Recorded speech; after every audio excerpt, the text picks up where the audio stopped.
Hi everyone, I'm Zoreen here with CrossCounter and I'm speaking to Supernoon today. Thank you for joining me, Supernoon. How are you? I'm doing all right. Doing pretty good. Yeah. We're here at E3 2019 at LA Convention Center. What are you doing here? I'm working with HyperX and GameSpot as part of their activation for the HyperX esports truck. So yeah, I'm kind of like a featured player. I'm just helping people learn Dragon Ball, play Dragon Ball, just chill, make it a welcoming environment for everybody. Big esports time. You yourself, of course, are a very prominent Dragon Ball FighterZ player. How did you feel about what they showed and what they kind of confirmed? I was just excited that we got like more confirmation on the tour that the first event is CEO. So a lot of us are already going. Yeah. So kind of was no real big surprise, but it's good to know that we all have another chance at the Dragon Ball and a qualifying spot. So we're all training really hard for it. Yeah. And you were formerly at NRG Esports, but now you're looking for a team, is that correct? Yes. And how's that all going?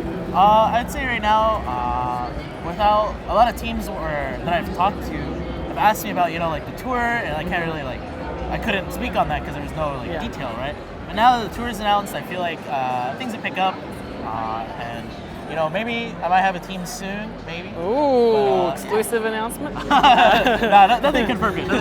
But I'm still open. I'm still talking to a couple teams. So I really do. I want to compete in the World Tour again. Last year I was close a couple times in a couple of the qualifying rounds. So I want to be able to do that this year. That's my main goal, is to qualify for the World Tour. And you like the game, you really enjoy playing the game, and you're still liking it. I think that's important as well. Yeah. That to me is the most important quality for myself. If my heart isn't in the game, I can't compete with it. What would you like to see, them do this year on the tour, different to last year?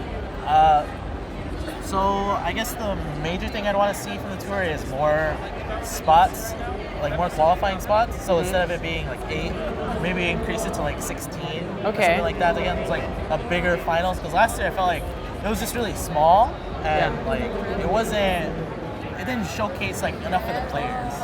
It did kind of feel like that, and the LCQ thing that they did at the very end, that was an exhausting event to be at because you had four LCQs, and the players were trying to compete and get a spot in that. Is that something that you liked? Or? No, hell no. No, to be real, I hated it, and I don't think anyone there that got, especially people that got really close to competing, my friend Akil, right? Yeah. He got to grand finals and was on qualifying point, and he was just that was the third one. He hated it. And we all had to play in the fourth one, and then it's exhausting. That's a lot of tournaments. Yeah, honestly, it's not physically exhausting. It's more mental and emotional. Yeah. Because speaking for myself, by the second one, I was the third one, I was just done. Mentally, I was done. I was crying. Yeah. It was crazy. It was just a really rough so emotional. Yeah. And you've been traveling recently as well. You went to Japan recently, and that was to train for Dragon Ball. Is that correct? Yeah, it was it's kind of a vacation, but they played Dragon Ball there. Yeah. So while I was there, I played a lot, more than I planned to. Every day I played Dragon Ball. That's important. You got to keep the skills sharp. And the Japanese players there are really strong as well. Yeah. So that's cool. That's cool.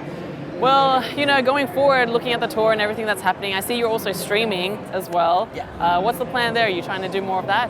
Yeah, so overall, I'm trying to make more content, just because I feel like a lot of the content for Dragon Ball FighterZ on YouTube right now isn't, at least, it's more oriented toward people that aren't competitors, more casual style content. It's kind of just online matches or stream replays and stuff like that. And that stuff's good and it's cool to have around.